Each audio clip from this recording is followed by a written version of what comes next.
During the first century, when the Romans ruled the known world, a grassroots countercultural movement was born in the eastern end of the empire. Yeah, it started among the Jewish people, Who for centuries now have been scattered around the known world. but no matter where they lived or what language they spoke, they kept their identity as the family of Abraham, devoted to the one true God. And every year, they would travel to Jerusalem for sacred festivals. And during one of these, the Feast of Pentecost, the visitors encountered a group of Jews who could somehow speak in everyone's native dialect. Yeah, they were telling stories about a man named Jesus who had been executed by the Romans. They claimed he had risen from the dead and was now exalted as the true king of Israel and the whole world. And this Jesus was now calling people to adopt his upside-down set of values and live under his rule, called the Kingdom of God. And thousands of Jews decided to stay in Jerusalem and join the movement. It grew in size and in influence and gained favor with people. But not with the Jerusalem temple leaders. They viewed this whole thing as a dangerous religious sect, and they even executed one of its leaders named Stephen. It's no longer safe in Jerusalem, and so most of the followers flee for the outlying land called Judea. And you might think that's the end of the story, but actually, this tragedy became the way the movement spread outside Jerusalem. The scattered followers end up in surprising places, like Samaria, where their ancient enemies live. Yeah, and Luke shows us how all of these unexpected people start following Jesus, like a sorcerer from Samaria who has to learn that the way of Jesus isn't about gaining power, but giving it up to serve others. There's also a story about an Ethiopian delegate who, after discussing the scroll of the prophet Isaiah with Philip, decides to join the movement. Yeah, Jesus is expanding his movement out into Judea and Samaria just like he said he would. Which is great. But back in Jerusalem, we meet Saul of Tarsus. He's part of the religious elite who oppose the new movement, and he's finding and arresting Jesus' followers anywhere he can. This is a cruel guy. But think about it from his perspective. In the past, Israel had turned away to other gods and to false prophets, leading to disaster. He believed he was protecting Israel and God's honor by getting rid of these people. And then Saul hears that the movement spread north to Damascus, so he sets out there to find and arrest more followers. And on the way, Saul has this sudden encounter with the risen Jesus himself. Jesus asks Saul why he's fighting against him, and then Jesus commissioned Saul to now represent him to Israel and to the nations. And Saul is stunned and speechless. And so he ends up in Damascus, but now he's announcing the good news about the Jesus he had just been attacking. And no one saw this coming. Totally.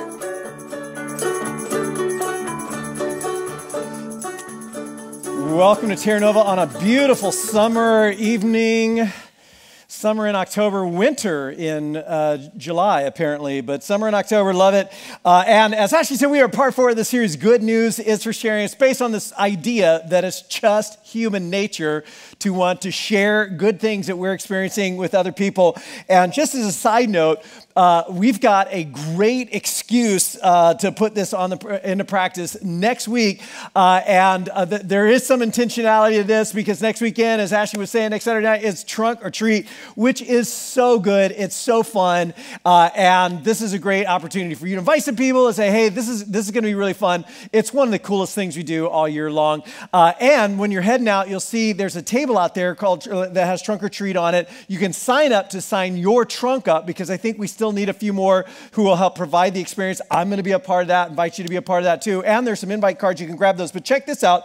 We've also put together about 100 or more of these things that are called boo bags. And the way this works is there's a little note where you could say for us, our family, we'll just write from the Reeds, and you can write your own family and who it's from. And there's an invite card. And then there's a bunch of candy in there, and you can drop some more candy in there if you want to. You just set these in at some of your neighbors' houses. I don't know, some of you have booed your neighbor before. So that's what this is all about. Grab a few of these and just share some love. And here's why. Because it's good.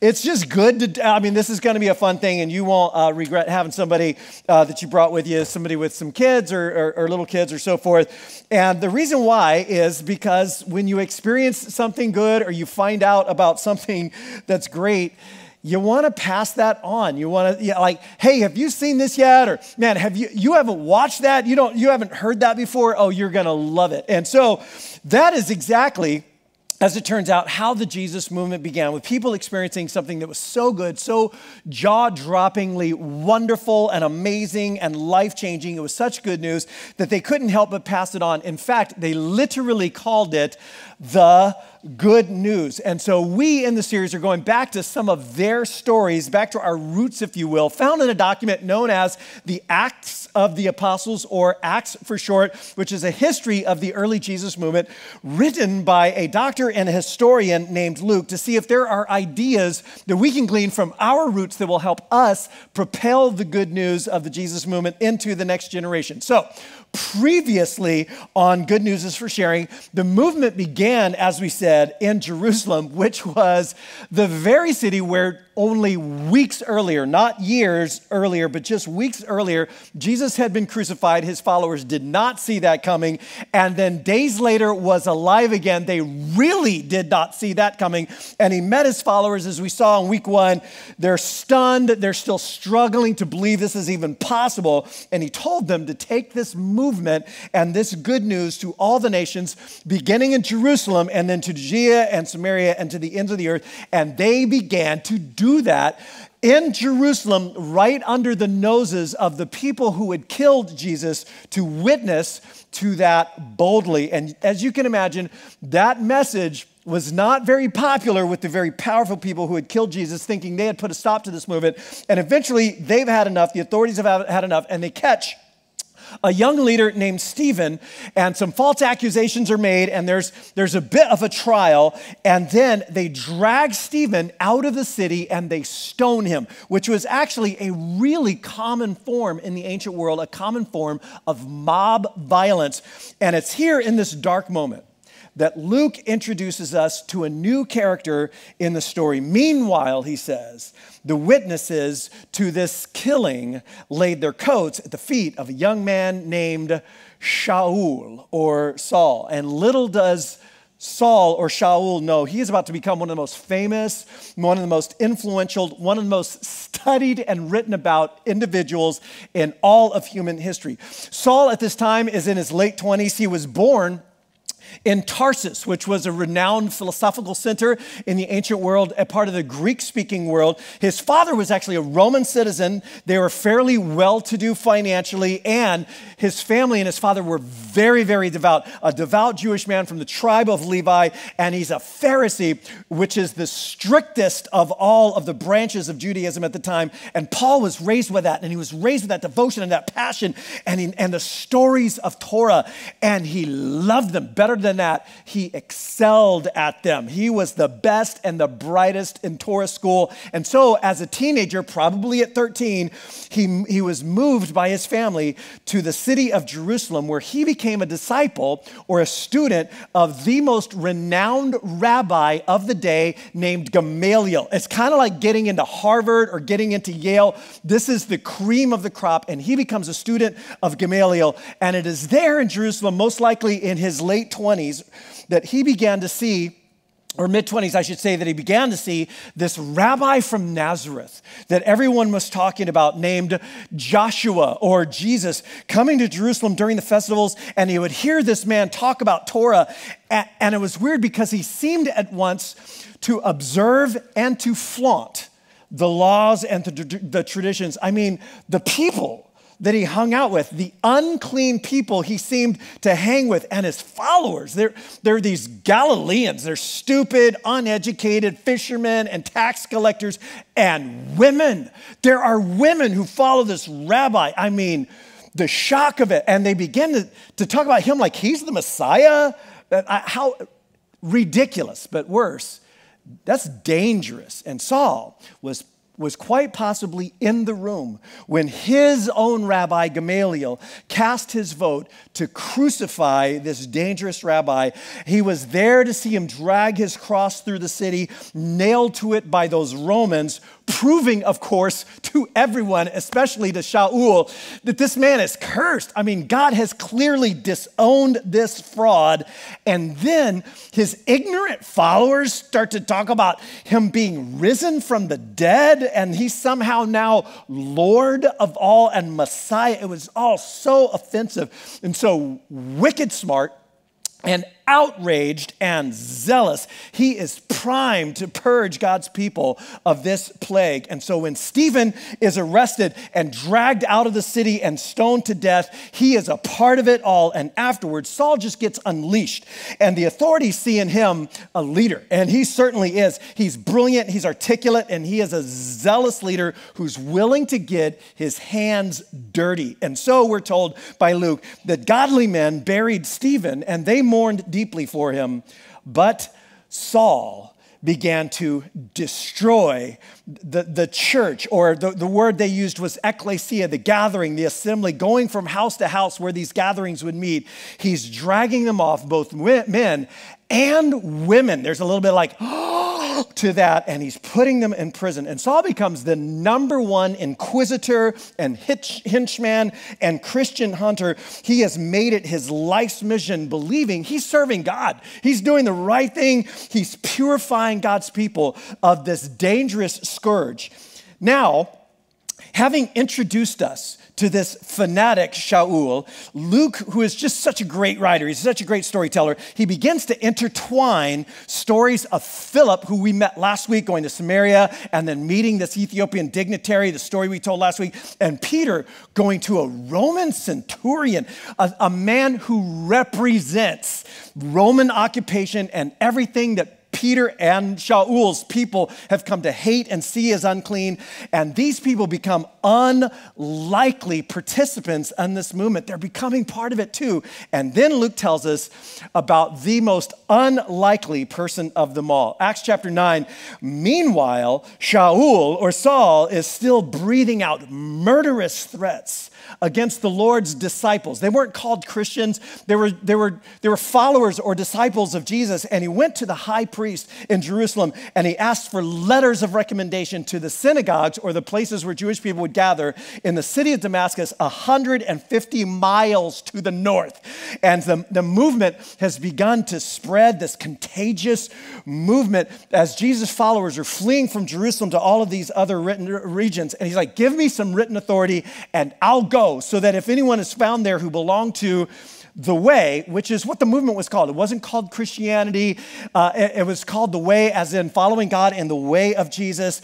And he says, if I find anybody who belongs to this thing they call the Way, whether men or women, I will bring them back as prisoners here to Jerusalem. But it's on this journey to Damascus that Saul has an experience with Jesus himself, and it completely transforms his life. I mean, you can just imagine, it wrecks him. Talk about deconstructing your faith. It completely deconstructs everything he had ever believed his entire life and then reconstructs it all over again. And Saul goes from anti-Christian, Christian hater, Christian hunter to hair on fire, Jesus freak. And he immediately begins telling everyone who will listen about what he has experienced and about who this Jesus is. Well, he will spend about the next 10 years or so in obscurity. We know a little bit about what happens during this time. He eventually returns back to Tarsus, where he is from, working alongside his own family members, his own household, making tents, which is a family occupation. Even wealthy people, very Torah-learned people would have an occupation. It was part of just their values as a society, discussing philosophy and discussing Torah and reasoning with his own family members and the people of his own town. And this whole time, he's like rereading all of the scrolls. Rereading and going back through the story over and over and over again, seeing everything in entirely new light, seeing everything through this new lens of the Messiah being crucified and risen from the dead. And it's like all these lights are turning on. How did I not see that? It is so clear to him now. The Messiah had to suffer. He had to suffer under the weight of our sin, Isaiah 52 and 53, to be raised again, to break the power of death and darkness, and to defeat our real enemy, which Paul now comes to see was never Rome. The real enemy is something much more dark and much more insidious. Now, Luke, as he's writing the story of the Jesus movement, as we kind of sit with Saul on the back burner, he's begun to trace a different storyline. The movement is expanding expanding, and it's expanding to Luke's own city, one of the largest, most cosmopolitan, most diverse cities in the ancient world, the city of Antioch. And it's here where Luke is a doctor. He's a doctor in this city, and this city becomes the site of the very first citywide great urban Jesus movement where thousands and thousands of people from every possible walk of life and ethnicity and social class and religious background are coming together. Hundreds and hundreds of Jewish background people are becoming Jesus followers and now embracing this path, this way of Jesus. And then there are hundreds and thousands of people who have never eaten a kosher meal in their life, who have never read a word of Torah, who grew up worshiping all of the gods and all of the idols and sacrificing to the emperor's gods and their city gods and their family gods. And they're now embracing Jesus and this one true living God and his kingdom.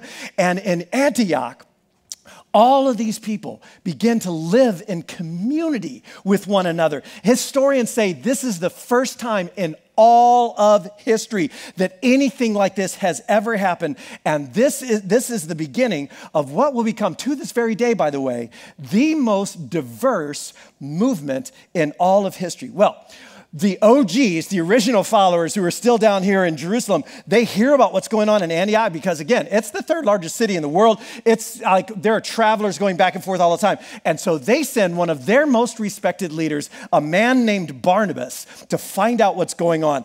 And Barnabas, when he arrives, he sees what the grace of God has done. And he's excited, he's glad, he begins to encourage them, but he also realizes how massive this movement has begun. And so he went and got some help. It's like these people need a lot more than I can give them. And so Barnabas goes up to Tarsus from Antioch to go looking for Shaul, who he knows is still there, and he finds him and he brings him back to Antioch. And for a whole year, the two of them and other leaders are teaching and growing the roots deep and developing these folks who are following Jesus. And that experience, I personally believe, that experience in that city at that time, multi-ethnic, multi-racial, multi-class, this egalitarian community, as they would be described, this ecclesia, which we translate as the word church, but it was gathering, this assembly that demonstrated the way of Jesus, the love and the compassion and the humility, the honesty, the truth, the equality, the mutuality, the way they shared everything and respected and included everyone, no matter who they were or where they came from. I believe it is that experience in Antioch that completely changed Saul's worldview, his realization of what God was actually doing in this world. And that experience became a passion for him, that God was forming a new humanity out of people who were very, very different from each other. Well, a year later, this Antioch community gets a sense that they believe is the Holy Spirit himself speaking to them, that Barnabas and Saul are to be sent out by the community to carry this movement to the nations. And so in 47 AD, Barnabas and Saul leave their Antioch community on their very first, what would be called a missionary journey, which is not a term they used because they were on mission every day, everywhere they were. There was no missionary journey, but they go on this first journey to what would be modern day central Turkey, at that time, the Roman province of Galatia.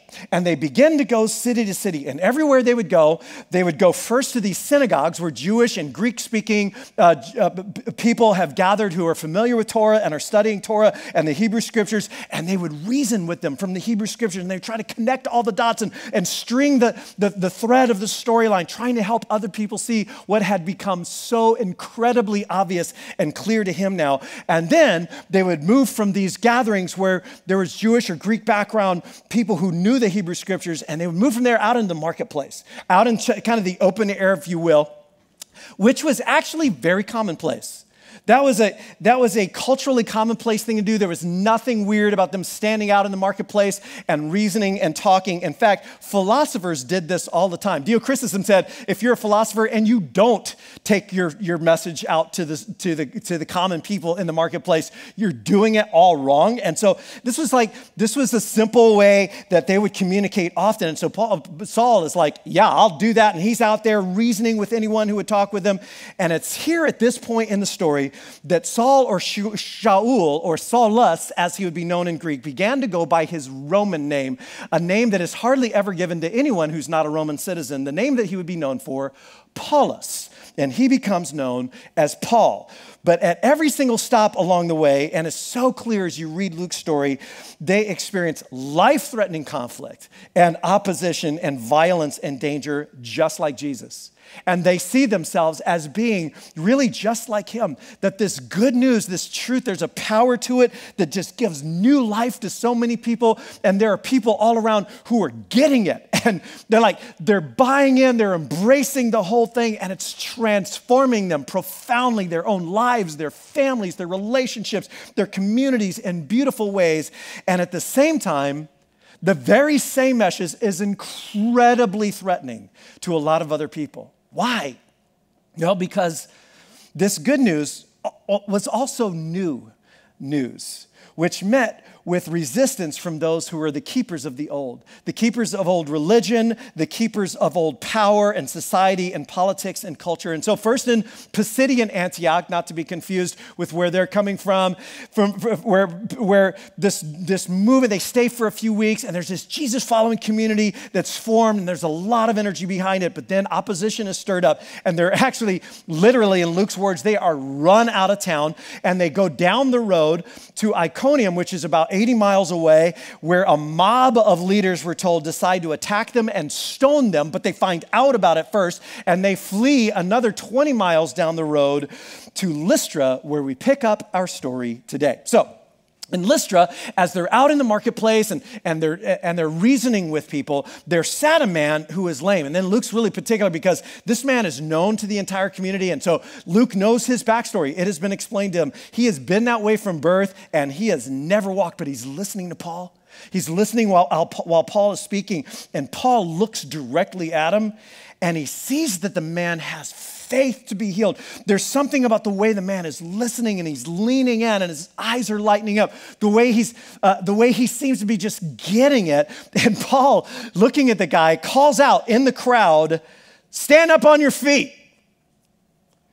And the man did. In fact, he leaped up, Luke says, and he began to walk. And the way that Luke is telling the story, and many other stories like this, he is clearly riffing on this famous scene from Isaiah 35, where God's new age is dawning and all wrong things are being made right. And part of what's a part of that new age is that the blind are seeing, and the deaf are hearing, and the lame are leaping like a deer. And Luke's like, God's new age is breaking in upon this world. But that is not what the crowd picks up from what happened. So as their jaws collectively hit the ground, they begin to shout in their own Lycaonian language or dialect, "The gods have come down to us in human form.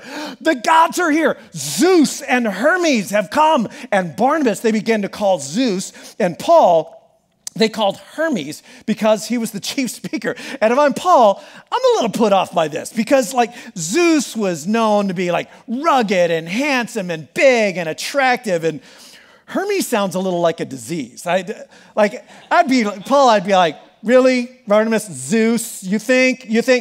But Hermes, it turns out, and some of you know this from your studies in school, was the herald or the messenger of the gods, and particularly the herald or messenger or spokesperson for Zeus. He was the chief speaker. So they're like, okay, that guy must be Zeus, and this guy, the speaker, he must be Hermes, which might seem like kind of a crazy conclusion, like an extreme reaction for people to come to, but there was actually an ancient legend at the time described by the Roman poet Ovid just 30 or 40 years earlier, though the ancient legend went much further back, that Zeus and Hermes themselves had visited this region in the distant past disguised as mortals. And they went door to door knocking on homes, 1,000 homes, and they were turned away until finally this poor elderly couple named Bacchus and Philemon took them in to their tiny little hut made of straw, and they fed them with the last little bit of food they had,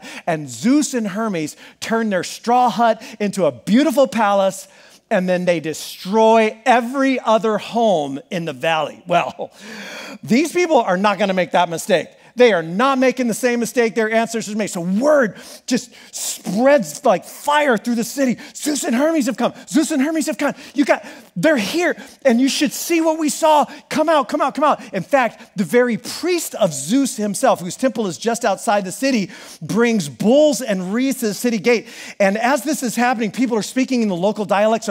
So Barnabas and Paul, they don't know what's going on until they find themselves actually caught up in an ancient pagan sacrificial procession. There's dancing and there's music and people are decorated with wreaths and there are two bulls, and bulls are expensive, but hey, they're not making a mistake. Like, they are bringing out the best, and this parade has begun to march its way through the city, which clearly they're aware of, until they realize it's for them. These sacrifices are being made to them as the parade nears the gates towards the temple of Zeus. And when Barnabas and Paul figure out what's happening, oh man, they are like men in a pit of snakes. They're like, we are in the wrong, we got to get out of here. And when they figure it, because somebody finally explains to them in Greek, right? They tore their clothes, which was a very common Greek and Jewish way of responding to something that was blasphemy, that God or the gods were being dishonored or shamed or in some kind of way. And it's like, no, we can't allow this to happen. So they're tearing their clothes and they rush into the crowd shouting, friends. And they got like over all of the hubbub and people are dancing and singing, why are you doing this? Why are you doing this? We are only human, just like you. We are just like you are. In fact, the word that Luke uses as he tells the story in Greek is homeopathos. We have the same passions, the same frailties, the same life as you have. We're just like you. We're only human. And then Luke gives us a snippet of how Barnabas and Paul talked to a group of people who do not have the same background, who do not share the same assumptions as they do in terms of the scriptures or beliefs or the storyline or even right or wrong and the hope of the Messiah, the deliverer who will come. They don't know anything about Yahweh. They don't know anything about this God who has revealed himself through Abraham and Moses and the prophets. They know nothing of that. They come from a worldview that has lots and lots of gods for everything imaginable, from the trees to the stars to the ground itself. There's the Greco-Roman pantheon, and then there are their local deities in their particular region. The Earth Mother was especially venerated, and then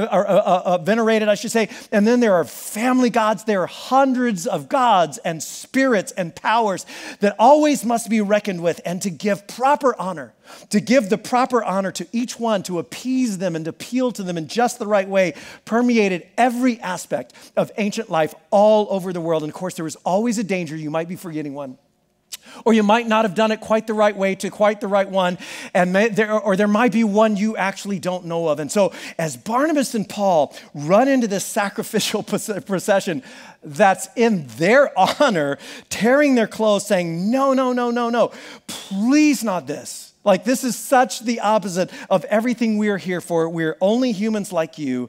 And this is what they say. And we are bringing you, and here's our word, good news.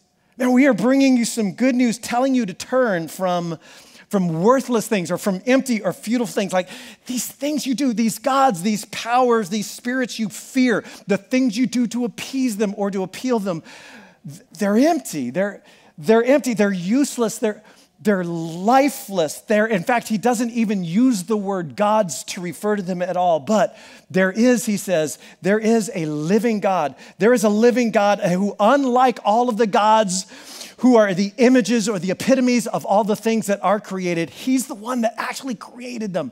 He created all of the things that you worship as gods, from the heavens to the earth to the sea to everything in them. And there's a sense of urgency to this message that he's sharing, because they say in the past, he let all nations go their own way. In other words, he's overlooked the fact that people have not given him the honor he deserves, which would be a horrifying thing in the ancient world, that there is a God, particularly a very great God, who has actually been ignored. It is why they are doing this procession for two gods that they think are with. Like, you cannot dishonor or ignore a God. So this is horrifying to the ancients, but he's saying he's actually overlooked that. He's been waiting for a time A particular time, as Paul will write in a letter back to these very communities, a letter we call the letter to the Galatians. He'll write this letter just a year or two later, and he'll talk about when the set time has come, when the right time came. So up till now, he's been overlooking, but at the same time, he says, yet he has not left you without witness.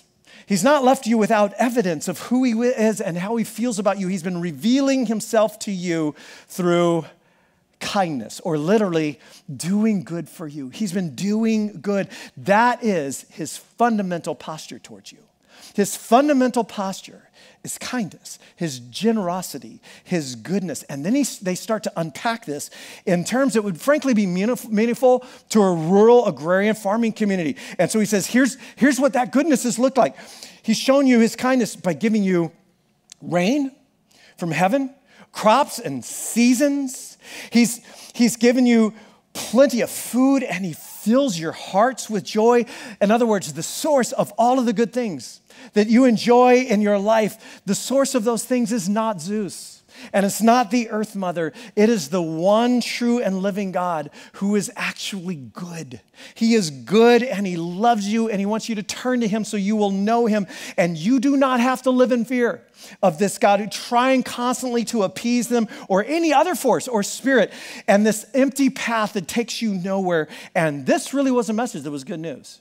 It really was good news. And there's a very real sense for all of us that the things we start to worship, when they are not real, or when they are not the truest or most ultimate thing that deserves that kind of attachment from us, all of those things eventually enslave us. They eventually enslave us, and this, in fact, is the language of the letter he'll write back to them in about a year and a half, this letter to the Galatians, that these things tend to trap us in this downward spiral of dehumanization, and God's Messiah has truly come to set you free and to give you life. So turn from these empty things and embrace the living God.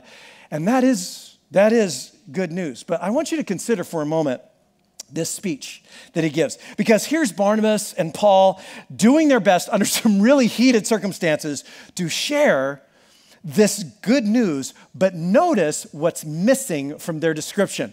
There are no words like sin or hell or the Bible. In fact, there are no Bible verses quoted at all. No mention of the prophets or Moses. There's no talk about forgiveness. There's nothing about going to church or being born again or believing in your heart and being saved. None of that language is actually present. Now, granted, I need to say this. Luke's retelling of this is very abbreviated. They certainly had more to say than that. They had talked for more than that. And we'll get a little bit more in a similar scene when Paul gives a defense for his life in Athens, a scene that we get to look at in a couple of weeks, and that's going to be great. And certainly for all of those who are leaning into his story, they'll go further than this. They'll talk more. They'll explain more. But here's the thing. When Peter or Paul or Stephen or Barnabas or any of them speak to a Jewish background audience or even Greek background people who are familiar with the Hebrew scriptures, man, they use the language of Moses and the Psalms and the prophets, and they quote and frankly often are just riffing on Isaiah and David, and they're using these lines even without direct quotations, knowing that people are just picking up everything they're putting down, and they will trace the thread from Abraham to Moses to David to the prophets, and they'll speak of the Messiah and the necessity of his sacrificial death, which was, as it turns out, substitutional for us, and the resurrection and his exaltation to the right hand of God, Psalm 110, and the shared hope we all have in the resurrection and God's new age coming where everything wrong will be made right. And they will use that language, and they will use all of it and more, and they will use it prolifically, and they will use it profoundly. But here in Lystra, where none of that is common ground, where none of that language or common ground exists, they speak of the one true living God who is good, who cares about you, and of the emptiness of the path that they're on. And they wouldn't, by the way, be the first to talk about that kind of emptiness. Philosophers frequently pointed out the emptiness of superstitions that the common folk, in their words, had. And they speak of God's goodness. Of what theologians refer to often as common grace that God gives good gifts of the crops and the seasons and joy in your heart and good moments where you can't wipe the smile off your face and wisdom and beauty and talent and skill. And he gives these gifts, he gives them like rain. He scatters them generously in totally unmerited ways without anyone deserving or not deserving them, scatters them across the human race like seeds in order to enrich and brighten and preserve the world around us. And they're saying, that's who we are spokespersons for. That's who we represent. And we are calling you to turn to this God who loves you and is good. Now, here's why this point is kind of important for us. Because increasingly, we are living in what is referred to as a post-Christian society that does not share the common language and assumptions that people may have shared even just 50 years ago in the 1970s. In fact, Sam Chan, in the book I recommended at the start of our series, How to Talk About Jesus Without Being That Guy, which I think is a cool title, He talks about 3 phases of sharing the good news over the last 100 years, particularly in the West, because this is not necessarily in other places in the world, but especially in the West. And he says, phase 1, we're going to call it the Billy Graham phase, or the Billy Graham era. And this is the mid to late 20th century. And it wasn't just Billy Graham, but we're using him as an example. Billy would give a 20-minute talk. And his talk assumed that everybody actually understood what he was saying. And mostly would agree with the basics of what he was saying. And he could assume that his audience was what might be called Christianized. Even if they didn't follow or even if they didn't believe, they were raised with some of that or they went to Sunday school as kids. And so he could talk about things like guilt and sin and assume that everybody considered those to be bad things. And he could talk about God's grace and forgiveness and assume people felt like they actually needed that. And he could use language like the Bible says as if that was an authoritative statement, and assume that people would go, that's an authority that I should listen to. And he could talk about Jesus and the cross. And he could assume that people actually knew what he meant by all of that. And he could call them at the end of 20 minutes to say yes to that message with little explanation. And they could. And they would. Then there's phase 2. Which Chan says starts in the early 21st century. I'm calling it the defeater belief era, the era of the new atheists, where many people began to object to some of the big ideas in ways that Billy's audience didn't object. They just didn't push back in that same way. And so to get through to someone or communicate adequately, you might have to overcome some very strong objections or beliefs like, well, what about science? And how does that, match up with what you think you believe? Or what about suffering? And why is there so much pain in the world? Or what about other faiths? And what about them? And how can you really trust the Bible? Why would you consider that authoritative?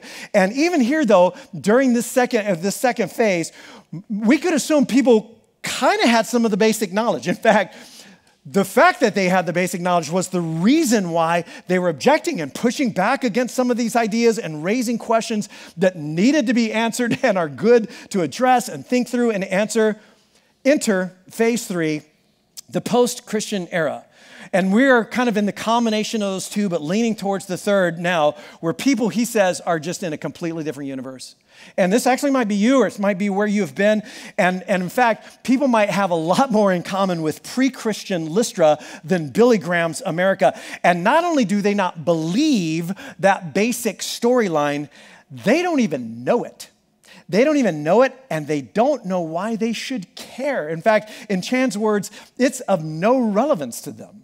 It's of and deep down, they actually suspect that the whole story is a tool of oppression to be used by people who used to be in power. And the words and the language that's often used to convey that story don't have any shared meaning with the people who are hearing it. And so Barnabas and Paul, they were adept, and they were in tune enough to recognize these people don't know this story.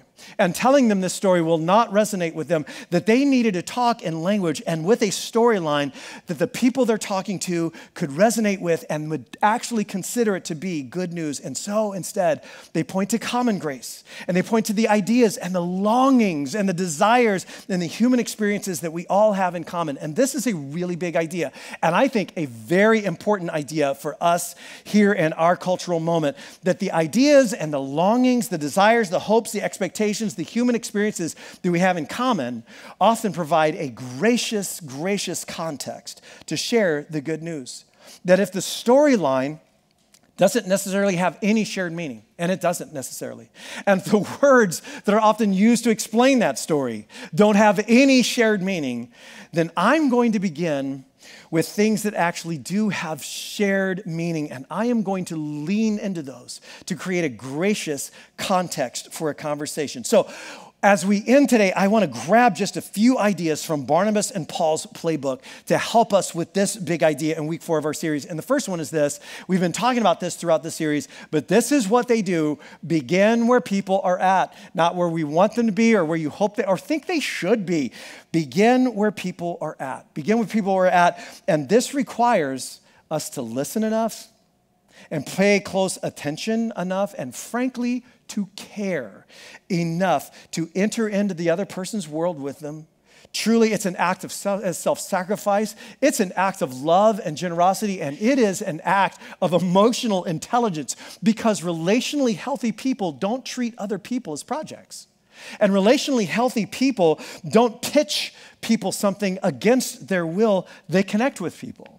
That's what relationally healthy people do. And they connect with them where they're at, and they care about them where they are currently at. And Jesus was exceptional at this, exceptional at entering into another person's story, paying attention, listening, asking good questions, getting way down deep into their story. And then with that, to point their story to God's story in unique and just creative and authentic ways. It's what Philip did last week, and it's what Barnabas and Paul do in this scene. They begin right where the crowd is at. And then, second thing that I think we can learn and need to is to ditch the religious jargon.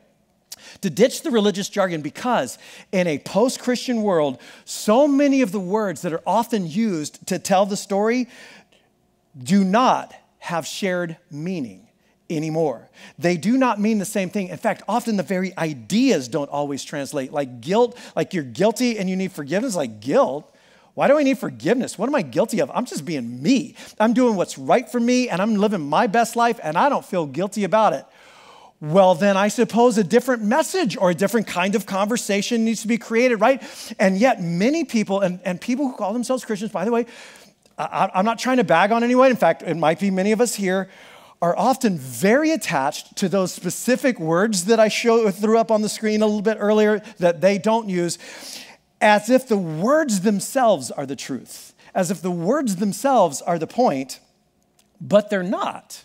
And in fact, in any conversation about anything at all, if the words I'm using don't mean to you what they mean to me, or worse than that, don't mean anything at all to you, then I am not communicating very well. And you know that's true because you've had conversations with medical professionals who did not know how to talk your language, and you're like, you're using words that I don't know, and then you're using some words that I kind of use, but I don't use them that way. Like clearly you're saying something that I don't say. When I say that word, I don't know what you're talking about. That is not very good communication, is it? And so Barnabas and Paul, they ditch all that lingo. They ditch it all, the language that they use with such facility in the synagogue. They ditch it all to talk to people in the language that they will understand. And I want to be able to do that too. I want to be able to do that too, to talk about God and faith and the spiritual journey and things that I know are good, not just for me, but for others too. And I want to be able to talk about those with words, the kind of words that anyone might hear in the office or on the ball field, that same kind of everyday language. And that's what they do. And we need to learn how to do that. Like, how would I say this if I weren't using these words, and then use this non-religious jargon to tell them a better story? And this is exactly what they do. They just tell them a better story. They tap into the things that those people hope for and long for. And we can learn how to just tap into things that people hope for and long for, like love and beauty and community and a shared humanity of meaning and identity and transformation and real growth and health and justice and human dignity and human rights, all of which actually come to us through this story and through no other story at all. And we can talk about how the God that Jesus made known to us is actually the truest and only authentic and surest way to experience all of that and more. And we can learn how to tell a better story. To begin where people are at, to ditch all the religious lingo and tap into a better story. For some of us, this is a big ask. This is a really big step. And we might all agree that it's an essential step, but how can we take it? And so I just want to highly recommend that book that a lot of you have already told me that you're reading, that I recommended earlier, from San Chan, How to Talk About Jesus Without Being That Guy. I've got a couple other books that I could recommend too, but here's the deal. This is what Barnabas and Paul do. This is what they do. The path that you're on does not get you the things you desire most. It is empty. It is worthless. It is lifeless, but there is a living God. There is a life, and he actually has shown you his goodness. His fundamental posture towards you is kindness, and he's inviting you to turn to him and know him now. And it is good news. It is good news. But Luke has to tell us, and you need to know, that even with these words, they had difficulty keeping the crowd from sacrificing to them. It's like, yeah. We're still doing this thing with a bull. Like, you know that, right? Because just in case you're Zeus and Hermes. And here's why. Because these ideals, these fears that we have, that all of us have, the compulsions, the obsessions that we often have, they run deep. They aren't wiped away by a single or even 2 or 3 conversations. And then Luke tells us some of the religious leaders from the last 2 cities they had visited, some of them coming now 100 miles away, come and show up in Lystra, and they stir up the crowds. And this time, after almost stoning him back 20 miles ago and a few days ago, they succeed, and they stone him. And they drag him outside of the city, just as it happened to Stephen, and they leave him there certain that he is dead. But after the disciples, because that's what the followers of Jesus were called, gathered around him, he got up and he went back into the city, and the next day, he and Barnabas left for Derbe, and we will pick up the story right there in Derbe next week with part 5 of our series, Good News is for Sharing. Hey, before you take off, I just want to remind you that part of what we're doing right now as a community is this thing called Operation Christmas Child. We ran through 100 boxes last week, just ran through all the ones we had, and then we bought a bunch of these new, like, plastic ones. We got a bunch of them just so that you can grab 1 or 2 or 3 boxes, take them out of here, grab your kids if you got kids, fill them up with good stuff, and bring them back next week. So drop by that table, and then don't forget trunk or treat next weekend. Grab these boo bags are outside on the patio, and you grab the Christmas child things in the lobby, and then head way out and grab 2 or 3. We got 100. They're not all sitting on that table, so don't worry about taking them all. Grab a few of these, drop these off at your neighbors, do something good this week. You'll also see out there's our One Step Gala, which is what we do. Part of this ministry we call One Step. That's for single parent families, and especially single parent families, single moms especially, who are at risk of homelessness. And we do this every year. The cost is a little bit higher, but that's why we do it. And so you can drop by that table as well. In fact, you have a card in your on your seats that I dropped mine. That's right. There it is. You have a card like this on your seat. You scan that QR, and you can do that there. On your way out, don't forget to drop those Connect cards in the offering baskets. And of course, if you're part of the Terra Nova community, you already know that your generosity makes everything that we're talking about possible. And so our guest services will be standing at the doors on the way out. But I want to pray for us. And as you're just kind of thinking through maybe people you know, and the world that we live in right now, and our cultural moment, and what it means to actually represent this good news in an authentic and real way, I want to encourage you to have your own conversation with God as I lead us. Heavenly Father, I want to thank you for the good news. I want to thank you that it's been so incredibly good in my life, what you rescued me from, what you brought me out of. Just so incredibly grateful. You truly have shown us kindness, even in the midst of a broken, fallen, pain-filled world. We are thankful. And I pray that you would give us the grace and the wisdom to learn how to talk about you and to talk about what you have done, which is so good and so amazing, in a way that is just resonant with our cultural moment, and that through us, you would draw so many people to know who you are and to follow the living God. And I pray that in Jesus' name. Amen. Hey, thank you so much for being here today. Hope you'll join us next week for Trunk or Treat, and of course, part 5 of our series, Good News is for Sharing. We'll pick up right where we left off. Have a fantastic week, and we'll see you back next weekend.